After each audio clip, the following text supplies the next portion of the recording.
dari semua teori gila dan spekulasi, yang paling menyedihkan adalah nasib para keluarga korban. Sampai detik ini, mereka nggak punya penutupan. Nggak tahu apa yang terjadi sama orang yang mereka cintai. Nggak ada pemakaman, nggak ada nisan. Bayangin aja, setiap hari mikir, anakku gimana ya, ibuku gimana ya. Rasanya pasti hancur banget. Mereka terus berjuang, mencari jawaban, menuntut keadilan, tapi hasilnya nihil.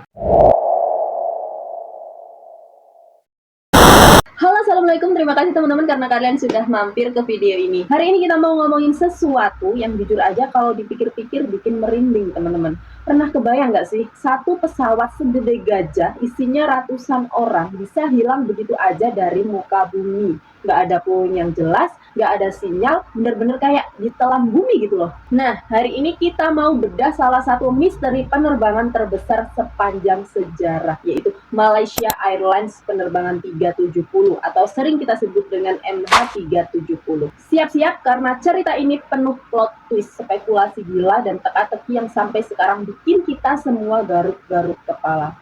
Penasaran? Langsung aja. Let's go! Jadi gini, ceritanya bermula di tanggal 8 Maret 2014.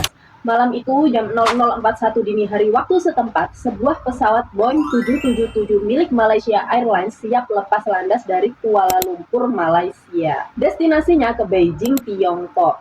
Nah, di dalamnya itu ada 227 penumpang dan 12 kru. Total ada 239 nyawa yang siap terbang. Pilotnya adalah Kapten Zahari Ahmad Shah, seorang pilot senior dengan jam terbang puluhan ribu jam. Gak main-main, dia ini veteran banget. Dan kopilotnya adalah Farid Abdul Hamid. Cuaca cerah, kondisi pesawat oke, semuanya normal. Nggak ada tanda-tanda aneh sama sekali. Kayak penerbangan rutin biasa lah. Pesawat lepas landas dengan mulus sekitar 40 menit setelah terbang. Saat MH370 melintas di atas Laut Cina Selatan, mendekati perbatasan wilayah udara Vietnam, ada komunikasi terakhir dari kokpit ke menara kontrol di Kuala Lumpur. Suaranya itu punya kopilot Farid. Dia bilang, "Good night Malaysian 370. Nah, ini nih yang bikin bulu kuduk berdiri. Itu jadi komunikasi terakhir. Setelah itu, MH370 seolah lenyap dari radar sipil.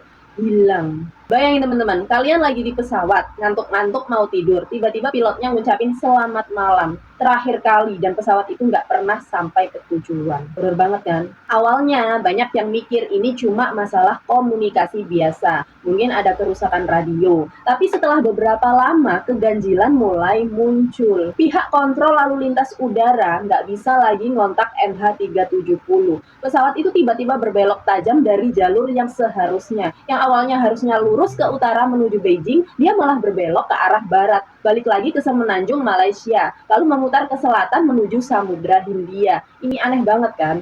Dan yang paling bikin pusing para investigator, transponder pesawat itu mati. Jadi transponder itu ibarat KTP-nya pesawat yang ngasih tahu posisi, ketinggian, dan identitas pesawat ke radar. Nah, ini transpondernya itu mati. Sengaja dimatikan atau ada kerusakan parah? Ini pertanyaan besar pertama yang nggak ada jawabannya sampai sekarang. Meskipun transponder mati, ada satu petunjuk yang nggak banyak orang tahu, yaitu sinyal ping otomatis dari satelit Inmarsat. Jadi, setiap jam si pesawat ini kayak ngasih sinyal kecil ke satelit gitu loh. Cuma kayak, ini loh aku masih ada, kayak gitu. Nah, sinyal ini itu nggak ngasih tahu posisi spesifik, cuma kayak isyarat bahwa pesawat itu masih hidup dan terhubung ke jaringan satelit. Dari sinyal-sinyal ping inilah, para ahli akhirnya bisa memperkirakan jalur penerbangan MH370 setelah dia belok arah. Dan perkiraannya dia terbang lurus ke selatan, jauh ke Samudra Hindia, sampai akhirnya sinyal itu pun terputus. Ini artinya si pesawat itu terbang selama berjam-jam setelah hilang kontak, sendirian di tengah laut lepas. Merinding nggak tuh? Begitu dipastikan MH370 itu hilang, dimulailah salah satu operasi pencarian terbesar dan termahal dalam sejarah penerbangan. Puluhan negara, kapal-kapal canggih, pesawat pengintai, bahkan kapal selam dikerahkan untuk mencari pesawat ini. Fokus pencarian awalnya di Laut Cina Selatan, lalu bergeser ke Samudra Hindia bagian selatan di area yang disebut Busur ke-7 berdasarkan data sinyal Inmarsat. Tapi hasilnya nihil teman-teman, nggak ada apa-apa. Samudra Hindia itu luas banget, ibaratnya kayak nyari jarum jam di tumpukan jerami raksasa. Bertahun-tahun pencarian, miliaran dolar habis, tapi MH370 tetap nggak ditemukan. Kok bisa pesawat segede itu hilang tanpa jejak? Ini yang bikin teori-teori konspirasi itu bermunculan. Akhirnya ada secercah harapan di tahun 2015. Sebilah flaperon. Jadi sebelumnya flaperon itu adalah bagian kecil dari sayap pesawat ya teman-teman. Flaperon itu ditemukan di Pulau Reunion, sebuah pulau kecil di Samudra Hindia. Ribuan kilometer dari perkiraan area jatuhnya MH370. Setelah dicek, flaperon itu dikonfirmasi milik MH370. Ini jadi satu-satunya bukti fisik yang ditemukan dan terkonfirmasi. Tapi cuma sepotong kecil ini, lalu gimana dengan sisanya? Ini malah bikin misteri makin dalam kan? Kok bisa puingnya sampai di sana? Oke, sekarang kita masuk ke bagian yang paling seru dan bikin kita mikir macam-macam. Karena nggak ada jawaban, muncullah berbagai macam teori, dari yang masuk akal sampai yang bikin ketawa. Yang pertama yaitu teori pilot bunuh diri. Ini adalah teori yang paling banyak dipercaya oleh investigator resmi. Katanya, Kapten Zahri Ahmad Shah itu sengaja mengalihkan pesawat dan menabrakkannya ke laut. Ada rumor dia itu punya simulator penerbangan di rumah dan pernah latihan rute mirip. Tapi apa motifnya? Nggak ada catatan medis mental yang aneh. Dan kenapa harus bawa 238 nyawa lain bersamanya? Ini bikin teori ini terasa sangat kejam dan sulit diterima bagi sebagian orang. Yang kedua ada teori pembajakan atau terorisme. Awalnya ini jadi fokus utama, tapi anehnya nggak ada kelompok teroris yang mengklaim bertanggung jawab. Nggak ada tuntutan, nggak ada video ancaman, kalau dibajak, kok bisa pesawatnya nggak terdeteksi dan akhirnya hilang gitu aja. Teori yang ketiga ada kargo misterius. Jadi ada yang bilang di dalam kargo MH370 itu ada barang-barang aneh, misalnya baterai lithium ion yang katanya mudah terbakar. Atau jangan-jangan kargo rahasia. Jangan-jangan ada kargo isinya makhluk aneh atau senjata rahasia nih, kata para penganut teori ini. Kalaupun ada kebakaran, kenapa pilot nggak ngasih sinyal darurat? Teori yang keempat adalah cyber attack atau remote control.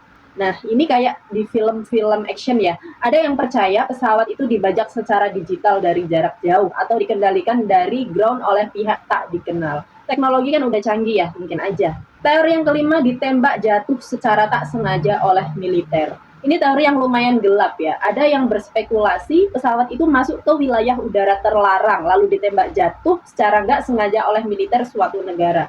Dan mereka berusaha menutupi jejaknya.